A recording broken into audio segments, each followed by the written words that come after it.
Hello, welcome to this course on exploration of properties, uses and concepts and sustainability related to polymers. We have been discussing techniques which are related to how to fabricate parts out of polymers, how to process them. So we have also spent significant amount of time looking at recycling or opportunities in terms of improving the sustainability of these polymeric materials. And all throughout this discussion, we have raised issues related to the flow behavior of polymeric materials. So, we will spend some time looking at the rheology, which implies study of deformation of matter in this week and in this lecture, as well as 3 more subsequent lectures. So, our focus overall is on processing and recycling of polymeric materials, and we will look at conceptual information related to rheology and then see how rheology can help us understand the flow behavior in a better manner. So, let us first look at the flow phenomena and summarize what we have been discussing in the context of structure of polymers as well as the processing techniques. And then we will begin the discussion related to non-Newtonian fluids, which most of the polymeric materials are. And so, where is the fluid flow of polymers involved? So, it could be where macromolecular systems are there as a product itself. So, shampoo or foods, cold creams, adhesives and paints. So, various such products are there where during the performance of the product flow behavior is very important. So, how does a cold cream spread on our hands as well as on our skin? When we are painting, how is the flow and spreading happening? So, all of these cases, the flow behavior during the performance of the product is extremely important. So, in these cases, if we understand rheology, if we understand flow behavior of these polymeric systems, we could achieve optimum formulations, so that we do precisely what the material is supposed to do. Example, of course, that can be given is ketchup or many of the sauces which are used, they tend to flow out of the bottle very easily. So, that when we are trying to pour them, we expect the pouring process to be a smooth process, instead of trying to shake too much or have to put spoon inside and then take it out. So, we want pouring capability from this sauce. But once it comes on the plate or on a slice of bread, we do not want it to be running all over, we do not want it to be too fluid like. So, therefore, we have expectations of flow or not much flow from the same product. So, therefore, in such cases the flow behavior has to be manipulated or controlled very precisely. So, we could do that if we understand what makes this kind of flow. So, what is it in case of ketchup that when we are trying to pour it out, it seems to flow out very easily, and what we will see in technical terms is actually shear rates are higher when we try to pour.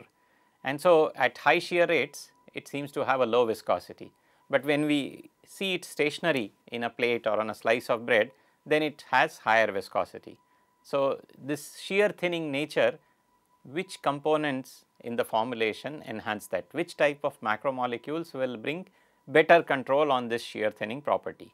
So, if for a jam, for example, we want it to be almost solid like, but when we put a spoon and try spreading it, we want it to spread very easily. So, again we seem to have different requirements of flow behavior depending on the context, and so all of this can be done if we understand rheology appropriately.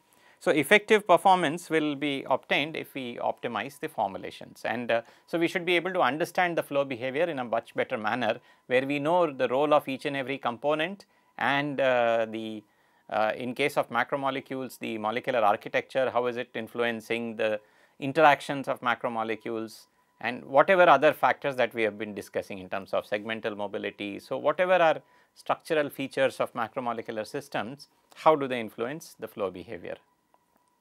The other context in which flow behavior is extremely important is when we are processing these materials, and we have seen several examples of techniques such as resin transfer molding in the case of composites, injection molding or extrusion in case of polymeric materials, and all of these cases polymer flow, either melt or resin or solution, is extremely important.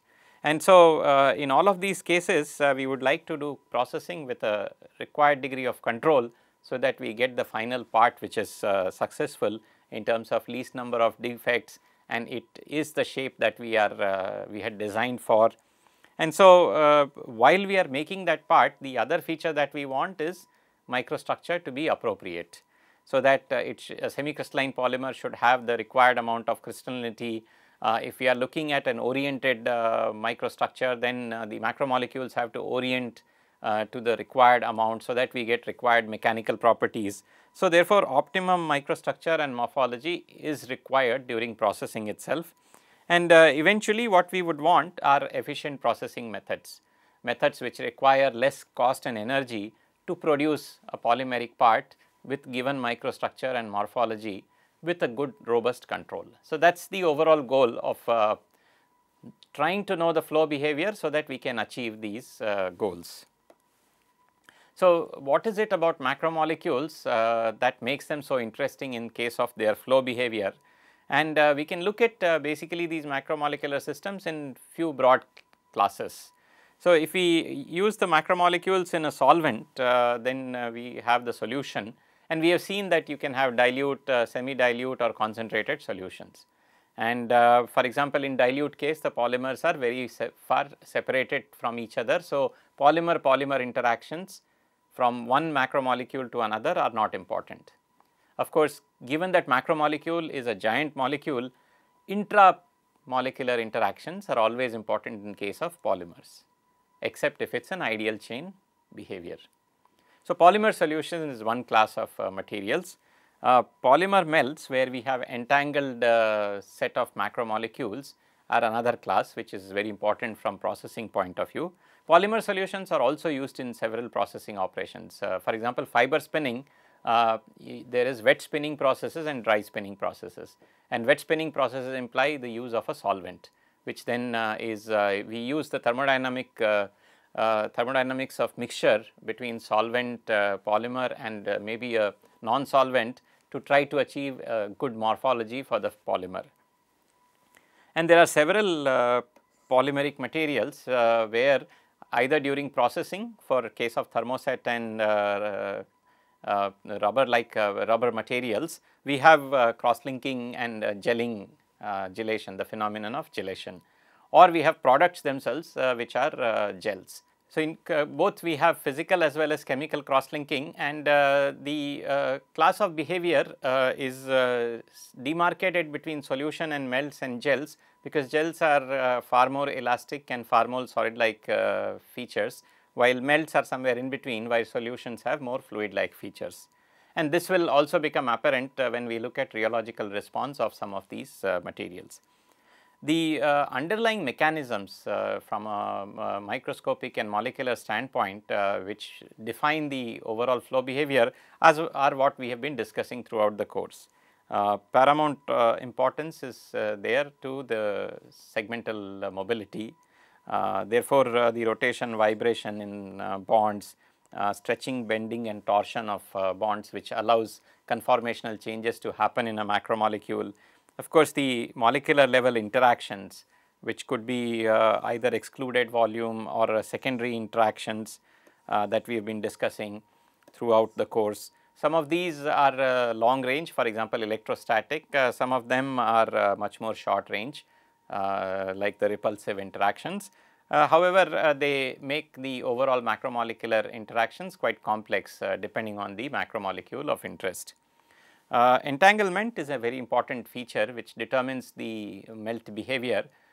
Given that macromolecules are entangled with each other, they cannot really move because there is another macromolecule preventing it, but they can move like a snake, and what is called the mechanism of reptation.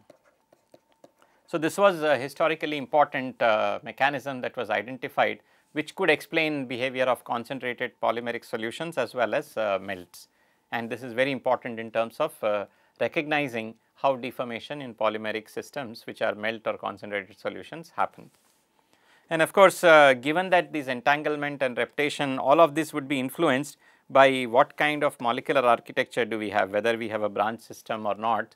So, therefore, processing behavior of linear low density polyethylene LLDPE in terms of making bag will be very different compared to LDPE, which is quite heavily branched, or HDPE, which is hardly branched. So, therefore, branching influences the rheological response a lot, and therefore, also the processing behavior.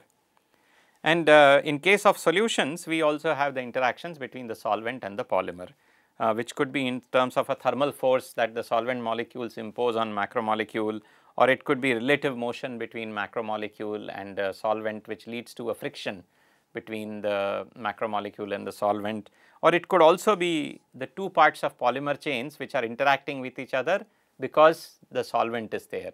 So, when one part moves, it disturbs the solvent, and this disturbed flow of solvent is what is seen by this part. So, therefore, these two are interacting with each other, two portions of macromolecule are interacting with each other through this solvent. So, therefore, we have solvent mediated hydrodynamic interactions. Again, the hydrodynamic interactions are over long distances, while the drag friction or the Brownian motion is just confined to the macromolecular group itself, or the smaller portion of the macromolecule itself. So, given all these complicated interactions which are spanning of course multiple time scales and length scales, the behavior of polymeric materials is often non-Newtonian. And again, this is a very common first concept to be learned in terms of what are different classes of non-Newtonian fluids. So, this we have already discussed once. So, I will leave you to look at the question and try arriving at the answer, which should be relatively straightforward if you have already looked at these different classes. A Newtonian fluid of course is defined based on a material constant, which is viscosity.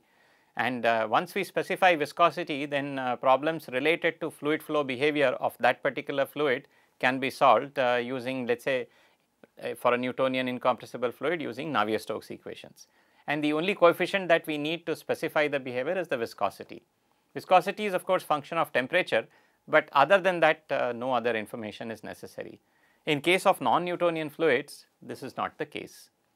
And we still try to use the analysis based on viscosity by measuring stress and strain rate.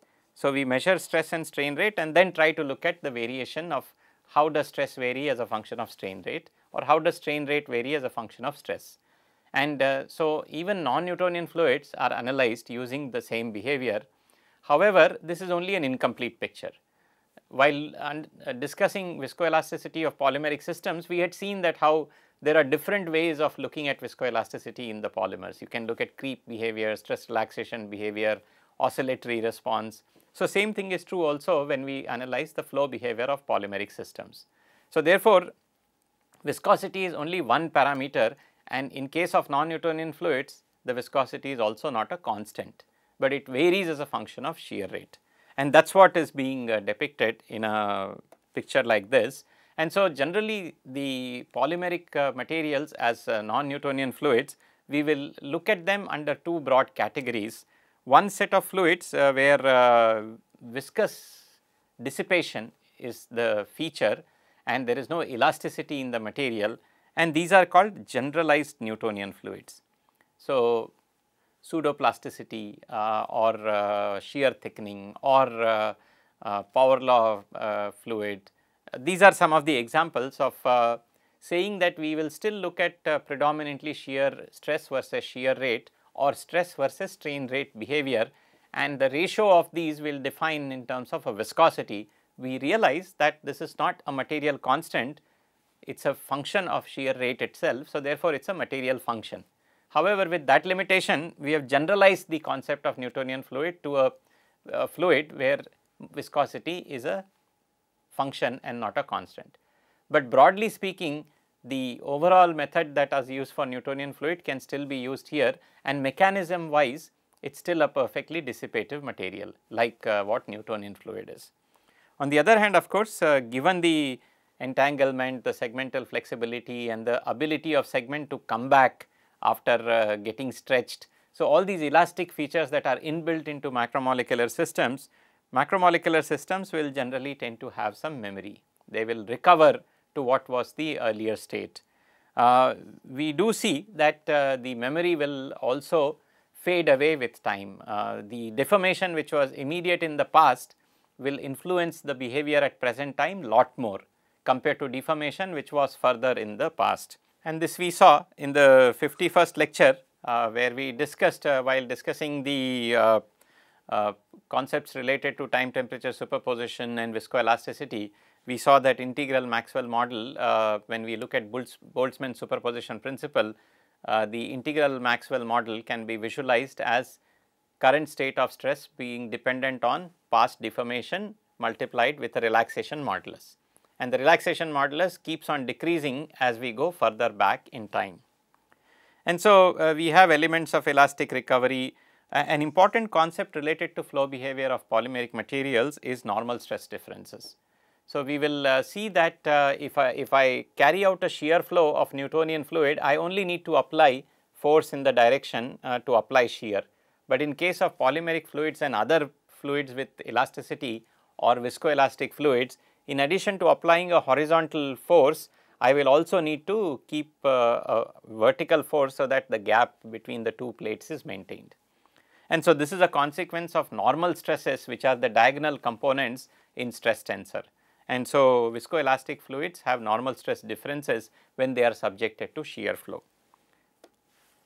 So, the importance of knowing all the mechanisms of macromolecular microstructure and this overall classification in terms of flow behavior is important, because the overall fluid flow of macromolecules can be different depending on what scenario it is being subjected to.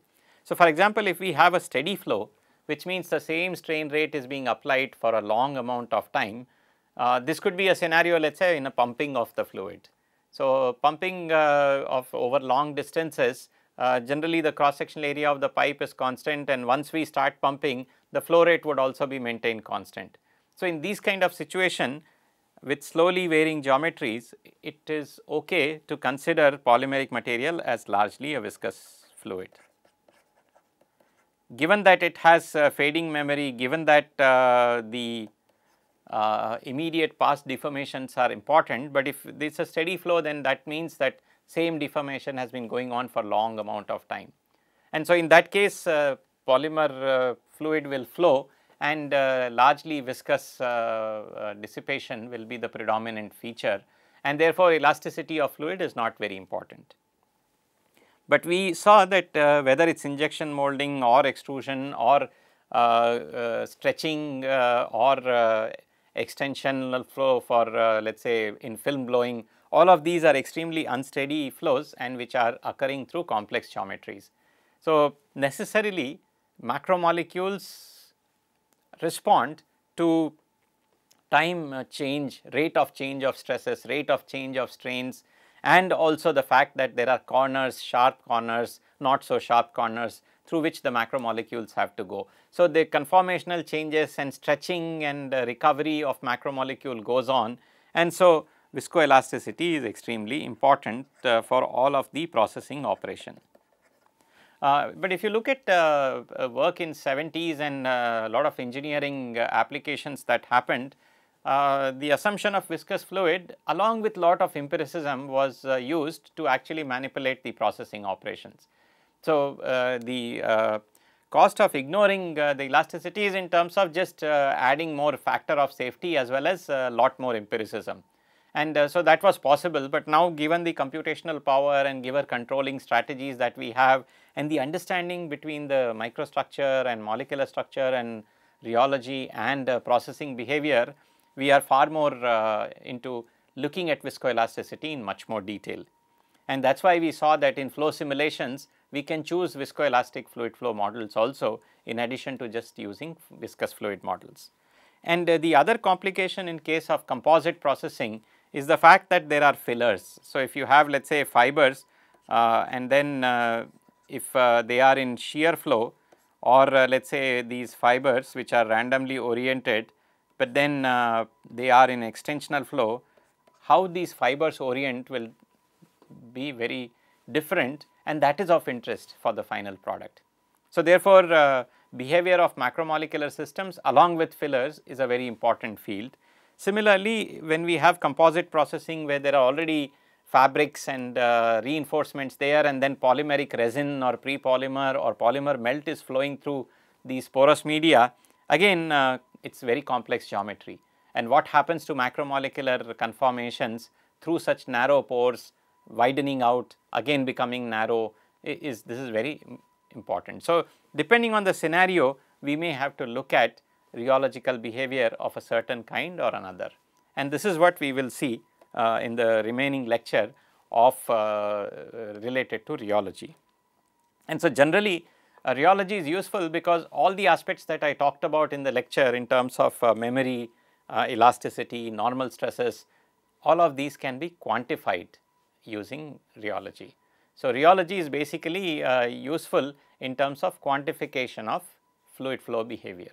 And with that we will stop now, and if you are interested in knowing much more details about rheology, there is a course that I have on related to rheology of complex materials. So, which discusses it is a full length course on rheology, and you could look at not just macromolecular systems, but colloidal systems and all the complex materials which are important in terms of understanding their flow behavior.